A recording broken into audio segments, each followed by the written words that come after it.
Et je donne tout de suite la parole à François Richard pour démarrer la séance. Merci Daniel. Eh bien, nous allons démarrer cette séance, qui est la deuxième séance qui regroupe l'Académie nationale de chirurgie et l'ensemble des sociétés savantes de spécialités chirurgicales. Et je remercie tous les présidents et secrétaires généraux qui représentent l'ensemble des sociétés savantes chirurgicales qui sont présentes aujourd'hui. Et on a choisi comme thème la chirurgie en 2025, puisque le ministère de la Santé nous avait demandé un rapport sur cette chirurgie en 2025. Rapport qu'avec Jacques Beaulieu, Daniel Jecques, Henri Judet, moi-même, nous avons travaillé, écrit et envoyé à l'heure. Nous n'en avons pas vu beaucoup de traductions dans la loi santé qui vient de sortir, mais ça c'est un autre problème. Par contre, le sujet nous paraît très intéressant et on a pensé qu'il était indispensable que l'ensemble des activités chirurgicales, non seulement sur le plan scientifique, qui est fait régulièrement, mais sur le plan organisationnel, démographique, puissent être discutées par les chirurgiens pour qu'on puisse faire des propositions. Et donc, nous allons avoir un nombre de communications relativement important. Je remercie les 5 spécialités qui ont accepté de faire un petit bilan prospectif de leur spécialité pour 2025, et je commence à leur donner la parole en sachant que si vous pouvez tenir pas plus de 12 minutes vu le nombre de communications, et je remercie Thierry Lebray qui a une réunion avec son doyen après de nous présenter l'avis de l'Association française d'urologie de la chirurgie ouverte vers l'interventionnel en urologie. Monsieur le Président, messieurs les académiciens, merci de me donner l'opportunité de venir parler d'un sujet d'avenir. Et je pense que c'est en regardant devant nous qu'on reste jeune. Alors je vous propose de nous projeter, non pas en 2025 comme l'a demandé François Richard, mais directement en 2035. Il y a quelques mois, j'étais venu vous parler de la démographie urologique. Et je vous avais dit qu'un des soucis que l'on avait dans notre spécialité, qui était magnifique, mais qui devenait beaucoup trop étendu, c'est de couvrir l'ensemble des domaines de compétences, c'est-à-dire de parler de l'andrologie, de la cancérologie, de l'incontinence, de la statique pelvienne, de la lithiase, de l'endourologie. Tout ça rendait nécessaire de regarder devant en se disant que l'on allait être confronté à la surspécialisation. Alors aujourd'hui, quand vous me demandez de faire un peu Madame Irma d'urologie, comment prédire l'évolution de la chirurgie dans notre spécialité qui concerne les voies urinaires et séminales masculines? D'abord, ça dépendra un peu de l'évolution des pathologies. On sait qu'il y a des pathologies qui augmentent en incidence et qui diminuent. Et puis, ça sera en fonction également du vieillissement de la population qui va engendrer d'autres problèmes. Par exemple, le cancer de prostate, qui n'était pas un problème de santé publique dans les années 1950 parce que l'espérance de vie n'était pas très longue, va le devenir de plus en plus puisque quasiment un petit garçon sur 2 va devenir centenaire. Un petit garçon sur 2 qui naît aujourd'hui va devenir centenaire. On va intégrer également la notion de l'évolution des technologies. Et là, on peut être dans le fantasme assez facilement, donc on va essayer de rester les pieds sur terre. Et enfin, je crois qu'il va falloir aussi intégrer le fait que tout ça va avoir un coût et que ce coût-là va impacter directement les progrès et ce que l'on va offrir à la population à soigner. C'est un problème d'économie, mais c'est également un problème de politique de santé. En gros, ce qui se passe, eh bien, à partir des besoins, on va définir la faisabilité pour arriver à l'accessibilité de toutes ces nouvelles technologies et du futur de la chirurgie. Alors, pour regrouper ça, je vous propose 4 grands pôles. La chirurgie d'exérèse, qui représente en gros 60% de la chirurgie urologique, que ça soit pour enlever des tumeurs bénignes comme l'hypertrophie bénigne de la prostate, ou bien toute la pathologie cancéreuse, qui représente 43% selon l'INCa aux dernières statistiques, 43% de l'activité des urologues, que ça soit pour enlever des corps étrangers comme les lithiases, la chirurgie de reconstruction, et là on a toute la reconstruction des malformations, bien sûr, après l'âge de la pédiatrie, c'est-à-dire après 16 ans, les séquelles de la chirurgie avec toutes les reconstructions, et en particulier les néovessies, les briquaires, etc. L'esthétisme, car l'esthétisme est rentré aussi dans notre spécialité, avec les pénoplasties, les phalloplasties exactement, etc. Vous avez aussi de la chirurgie de reconstruction post-traumatique. La chirurgie fonctionnelle qui a une part très importante, avec en particulier tout ce qui peut être incontinence urinaire, statique pelvienne, et puis tous les biomatériaux avec les implants que l'on peut mettre, que ça soit pour les sphincters artificiels, pour les prothèses d'érection. Tout ça va évoluer dans le temps et c'est ce que je vous propose de voir. Et enfin, on terminera par la transplantation. Alors, dans la chirurgie d'exérèse, qu'est-ce qui va changer ? C'est quelque chose qui est fondamental et on a commencé à travailler avec une autre association qui est l'Association française d'urologie en formation, et vous avez ici le bureau et l'ancien bureau qui se réunissent. Ce sont des jeunes qui commencent à regarder ce qui va se passer. Au sein de l'AFU, on a développé cette société et aujourd'hui, effectivement, c'est un club de réflexion pour savoir ce qui va se passer. La première étape dans la chirurgie d'exérèse, c'est les énormes progrès qui vont se passer au niveau de l'imagerie. Il y aura aussi les associations des thérapeutiques parce que la chirurgie ne va pas rester seule dans son coin. Les traitements physiques vont venir et vont prendre une place très importante. Et puis enfin, bien sûr, notre chirurgie que l'on connaît aujourd'hui va également évoluer avec des moyens techniques bien différents. La première chose, l'imagerie. L'imagerie, c'est là où il va y avoir probablement le plus de répercussions sur notre pratique. Parce que non seulement on ne fait plus une vague diagnostic de tumeur, maintenant on arrive à délimiter. On arrive quasiment à faire des diagnostics histologiques, et vous allez voir quelques images qui sont impressionnantes, et puis surtout, on arrive à définir le tissu sain. Et ça veut dire que l'on peut écarter maintenant la multifocalité, et je crois que cela va tout changer. Ça va entraîner beaucoup plus de chirurgie partielle, l'utilisation des traitements physiques, et puis également la possibilité de simplement surveiller. Et une notion fondamentale que l'on va intégrer dans la future chirurgie, c'est celle de l'oncogériatrie, c'est-à-dire adapter la chirurgie à une population vieillissante. Regardez ce cancer de la prostate, maintenant non seulement on peut le localiser, on peut le définir, mais surtout ce qui est très important, on peut définir toute la zone qui est saine et qui ne nécessite pas de traitement. Il n'y a donc plus de place à un traitement de tout l'organe dans le futur, mais uniquement dans la partie qui sera cancéreuse. Deuxième élément très important, et les travaux des radiologues nous montrent que maintenant on arrive même à donner le grade de la tumeur grâce à l'imagerie. Et là on peut faire des différences entre les grades faibles et les grades forts. Pour les masses rénales, exactement la même chose, on arrive à délimiter. Donc ça veut dire que l'on peut maintenant enlever aujourd'hui la néphrectomie partielle qui est devenue le dogme vraiment de tout chirurgien des reins. Mais demain, pourquoi ne pas mettre une aiguille comme aujourd'hui on peut le faire avec la radiofréquence et avec la cryothérapie? Demain, d'autres techniques physiques vont arriver. Et je pense qu'aujourd'hui, ce qu'il faut savoir, c'est que dès qu'une tumeur va être parfaitement limitable, la chirurgie va devenir une option et non plus le traitement de référence. Regardez à droite, vous avez un oncocytome. On a le diagnostic rien que sur la radiologie. Alors tout ça, ça va être couplé avec des progrès techniques. La robotique, c'est déjà derrière. La robotique, c'est quoi? Bien, c'est tout simplement arriver à utiliser un joystick pour travailler à notre place. Demain, on intégrera les images dans un ordinateur, et ça se fait déjà de manière très simple.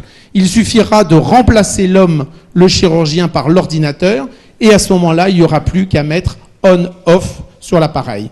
Encore une fois, si on délimite la tumeur, si on sait exactement comment est répartis les organes tout autour, il n'y a pas de problème pour réaliser techniquement une exérèse par le robot. Donc le robot est déjà derrière, on va maintenant aller au-delà, et d'ici 10 ou 15 ans, eh bien c'est le futur. L'urologue, et comme tout chirurgien, doit se rappeler de ce qui s'est passé. Je ne reviendrai pas devant une aussi prestigieuse assemblée pour vous parler de ce qu'était la chirurgie de l'ulcère, avec toutes les descriptions qui ont animé tant de congrès sur le nerf de la targée. Je ne suis pas digestif et j'irai pas plus loin. Je suis urologue et je sais qu'aujourd'hui, bon nombre de congrès se centrent sur les bandelettes neurovasculaires, périprostatiques, pour savoir si on les garde bien pour garder l'érection. Eh bien, on s'aperçoit qu'avec les anti-H2, la chirurgie de l'ulcère a disparu. Est-ce que la chirurgie de la prostate va continuer? On n'en sait rien. Donc soyons prudents et ne nous focalisons pas sur des points de détail. Allons à l'essentiel et comprenons. Regardez ce qui est en train de se passer au niveau du diagnostic péropératoire. Aujourd'hui, il y a des possibilités d'avoir des microscopes de contact. En haut à gauche, vous voyez l'image de l'endoscopie. Il suffit de mettre la sonde contre la lésion et à ce moment-là, on a cet appareil-là. Certes, c'est pas très fiable aujourd'hui, mais ce que j'ai appelé Pathovision Plus, qui est un fantasme de ma part, c'est quoi? Eh bien, c'est le diagnostic histologique. Vous comprendrez bien que la chirurgie ne sera plus du tout la même. On sera commandé par l'anatomopathologie. La lithiase, dans la chirurgie d'exérèse, on a connu le temps de la lithotripsie extracorporelle. C'est fini, c'est derrière nous. Aujourd'hui, la miniaturisation a rendu caduque 90% des indications de la lithotripsie. On va arriver maintenant de plus en plus au contact. On va aller vers la robotisation des instruments, la vision 3D, et on va aller même sur des techniques où on va prendre des principes de précaution puisque l'urétéroscope à usage unique arrive. Imaginez qu'aujourd'hui, un urétéroscope coûte aux alentours de 15 000 € pour 50 utilisations uniquement. On va arriver à miniaturiser, comme vous avez vu voir, les bistouris électriques qui servent une fois et qu'on jette. Eh bien, on arrive à ça avec l'urétéroscopie, qui est un instrument extrêmement fin et miniature. Le laser va changer et aujourd'hui, on a déjà le thulium, la seconde génération arrive et l'herbium est en train d'arriver. Tout ça a un coût et ça va être le gros souci du futur de l'urologie. La percutanée, de la même manière, eh bien, vous allez avoir des navigations qui vont avoir vraiment de la technologie pratique pour pouvoir avoir des GPS. Alors, bien sûr, se posera la question de l'investissement, de la masse critique et puis de la surspécialisation. C'est un peu l'idée qui se développe et qui va se développer. Des maisons d'urologie, on va regrouper plusieurs surspécialistes. La chirurgie de reconstruction va tout de suite avoir un grand défi, celui de la culture cellulaire. Et vous voyez deux extraits de presse grand public que je ne lirai pas en intégralité, mais on ne se contentera plus dans 30 ans de transplanter des organes, on va les fabriquer. Eh bien, c'est ce qui va probablement se passer et qu'on connaît déjà en urologie. On arrive à fabriquer à base, avec des cellules, on arrive à faire du sphincter strié que l'on n'a plus qu'à placer autour du col de la vessie. On peut même faire du corps caverneux maintenant pour améliorer l'érection. On va bientôt faire des néovessies. Regardez cette néovessie qui a été faite avec de l'urothélium chez un animal. Eh bien sûr, tout ça va être à intégrer. Les matériaux vont devenir de plus en plus nos amis, parce que c'est eux qui vont remplacer certains organes. Aujourd'hui, aucun n'est utilisable à cause des urines, mais bientôt, on en aura des matériaux inertes, des tuyaux qui vont pouvoir remplacer les uretères ou des réservoirs pour la vessie. Aucune drogue aujourd'hui ne peut faire contracter la vessie, ou alors avec un prix cardiologique très important et une morbidité. Eh bien, il suffit simplement que dans quelques années, les essais qui n'avaient pas été concluants arrivent à cette turbine et cette vessie qui pourra s'éliminer. Dans le rein et la transplantation, eh bien, probablement, les glomérules en culture cellulaire vont pouvoir permettre de fabriquer des reins. Le transsexuel, la transplantation d'organes génitaux, c'est pour demain. On sait déjà que l'utérus est transplanté pour faire des grossesses chez les femmes qui n'ont plus d'utérus. Alors demain, la vessie probablement.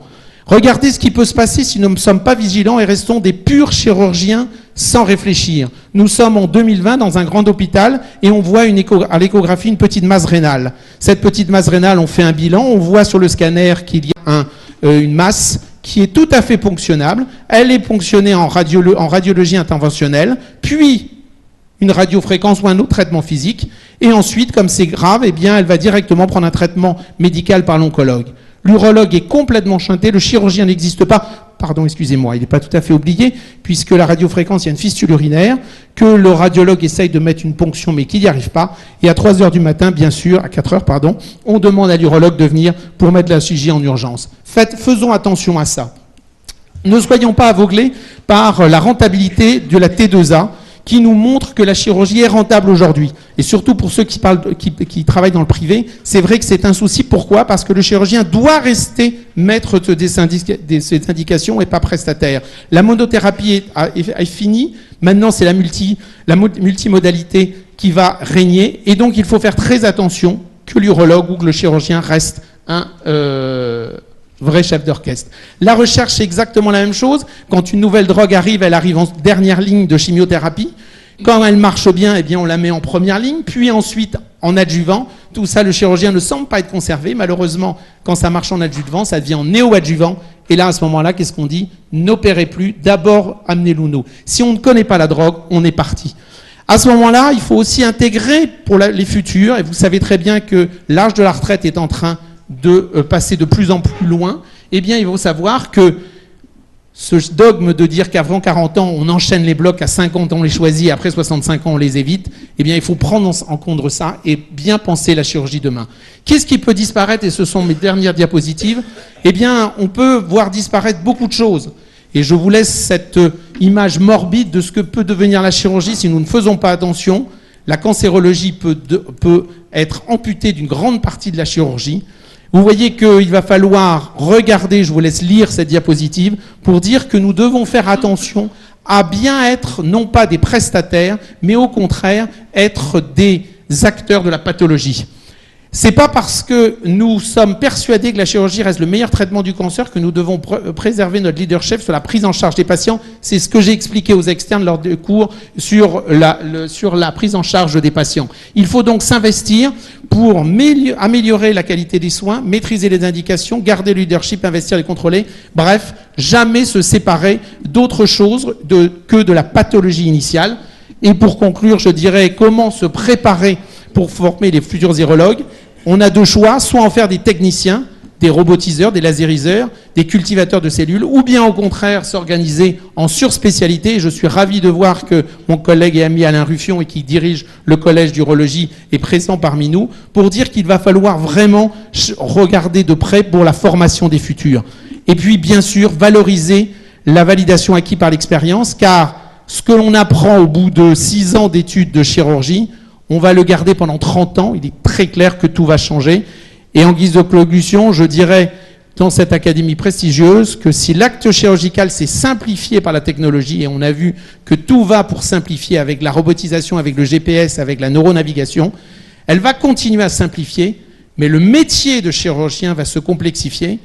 Et pour garder une note optimiste, il va devenir de plus en plus passionnant. Et c'est pour cette raison qu'avec les jeunes, on travaille beaucoup sur le futur de l'urologie pour mieux les former à affronter un métier qui sera de toute façon passionnant. Merci. Avez-vous des questions à poser? Questions brèves, réponses brèves sur ce que vous a présenté Thierry Lebray? Y a-t-il des questions? Pas de questions. Bah, écoute Thierry, tu as été parfaitement clair et je te remercie.